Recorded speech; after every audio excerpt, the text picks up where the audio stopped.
Hello, I want to tell you about ALS. I was diagnosed about 2 weeks ago, and right now it's July 1st, 2020.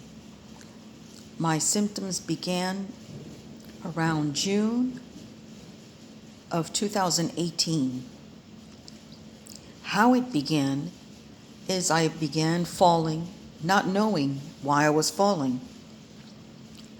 Then, maybe a month later, I asked people that were walking behind me if I was limping, and they said I wasn't, but I felt like I was limping.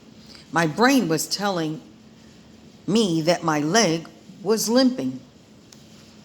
It was very strange. Then I began limping. Another month or two later, and then the foot started getting numb. I went on the internet and I read all about drop foot. So I realized that maybe I had drop foot. I went to the podiatrist. He said there was nothing wrong with my foot. He sent me to a nerve doctor that does testing for nerves before people have surgery on their feet. And the doctor recognized me because I had surgery on both of my feet for heel spurs. So he said he would do the nerve conduction study on me, and he told me that my lumbar 3, 4, and 5 had a problem. I immediately went to a spine surgeon thinking I had a pinched nerve or something. Pinched nerve, but I didn't have any pain. So I couldn't figure it out, but I went to this surgeon and they ordered MRIs, upper and lower back, and MRIs, inconclusive. MRIs were perfect for a woman of 57 years old.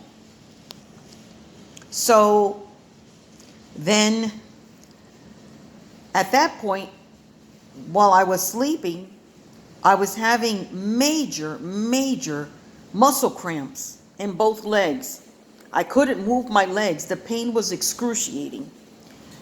And I didn't know why I was having those cramps. And I just thought, Charlie horses, which are common for people that don't drink enough water. So I began drinking lots of water, even though I already did, but drinking more water, thinking that it'll alleviate the problem. But it didn't. So after I had these MRIs and they were inconclusive, they told me, the spine surgeon said, to go to a neurologist. So I looked up online through my insurance and I found a neurologist. He did more back MRIs and hip MRIs. And then he tells me that he thinks I have neuropathy. But I was thinking neuropathy, and I'm not a diabetic. Also, to tell you that I am now 58 years old and I don't have diabetes, don't have high blood pressure. I am obese, overweight, but all blood work shows that I'm a healthy person. So no, these doctors couldn't find out what was wrong with me. The neurologist said he wiped his hands with me and told me to go to the Mayo Clinic in Florida. I live in Florida. The Mayo Clinic didn't accept my insurance. I felt like I should just bust my head at that point because nobody was helping me. So I went online again and found another neurologist. The problem with me going to neurologists, that neurologists won't see you if you don't have a diagnosis of a disease. So I was calling all these good neurologists with 5 stars on the internet, but none of them wanted to see me. They wouldn't see me with a diagnosis. So then I was seeing these doctors that probably were not that good. So the next doctor I saw was at an epilepsy center. And I went to this doctor, I saw the physician assistant. The physician assistant told me, after she said, these MRIs that they did, including the brain, none of them were with contrast. That's where they failed. I'm going to order everything with contrast. Again, I did brain MRIs, spine MRIs, everything all over again. More MRIs. I was in that tunnel with all that noise driving me crazy. And the money. Then the pandemic began.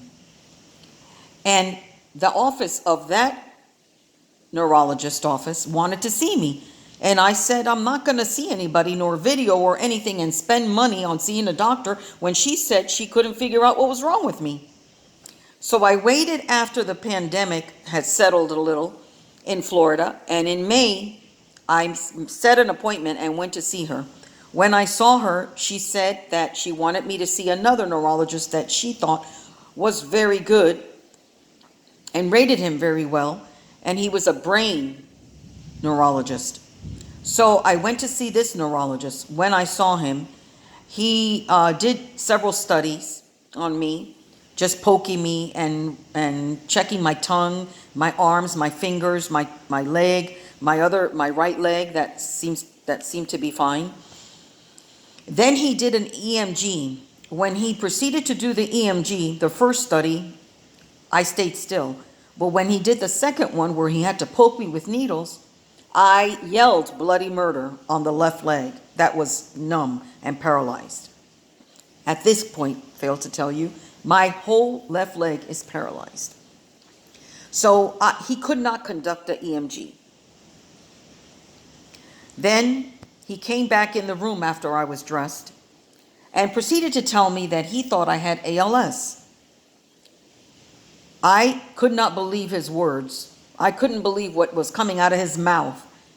I couldn't believe that I had ALS. The reason I couldn't believe it is I kept going on the internet trying to figure out what was wrong with me.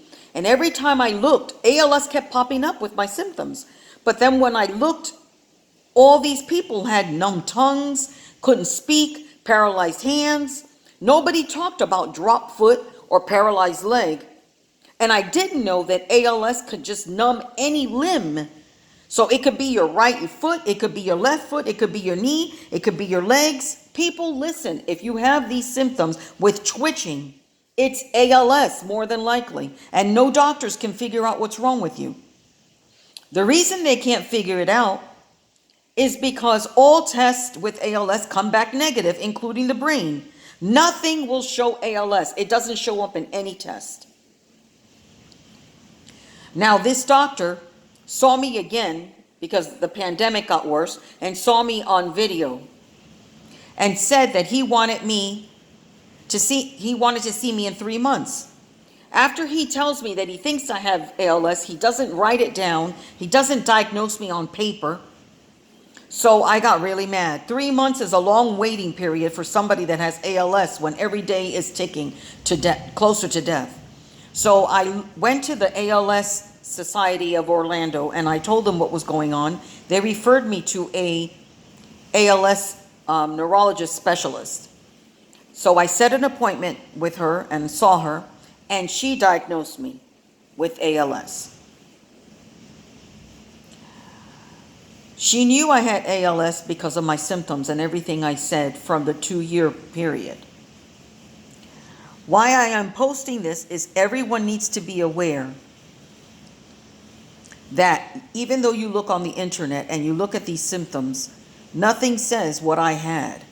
So if you have a drop foot that does not get better and then it proceeds to get worse and takes your leg, you have ALS more than likely.